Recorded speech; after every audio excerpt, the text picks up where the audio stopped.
We have finally just seen some of the stuff that could mean 1.6 is right around the corner, with a lot of new features including astronauts and stuff that we've never seen before, which is definitely going to change the game completely as we know it. And it all starts with this job post, which is advertising for a 3D artist for the game.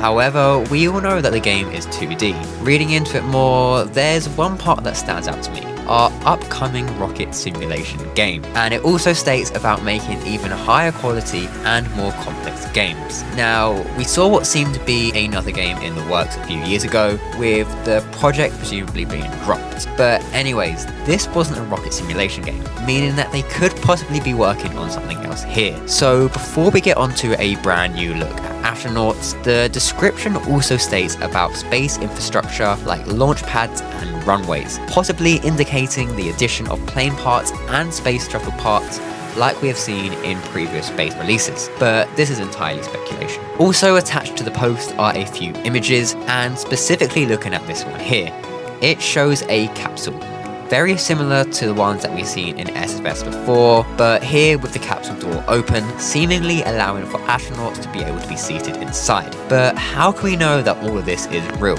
After all, anyone can just make a job post pretending to be Spaceflight Simulator. Well, let's head over to the App Store, where the publisher of the game has been changed from Steph to Spaceflight Simulator UK Ltd. And having a quick look into the company, we can see Steph's name under the company as the director, with the information matching up as seen here. Heading back to the job post, this was the closest match I could find to Spaceflight Simulator LLC. Now we've confirmed that this job post is most likely real, there's also another image of astronauts attached, with what looks like a jetpack on. Now, I know this looks very different from the current game, but this does show us what could be coming in the future. If you are a 3D artist, I have left the link to this post in the description, but if you're not, then we've seen actual gameplay footage of astronauts, which you can watch in this video here.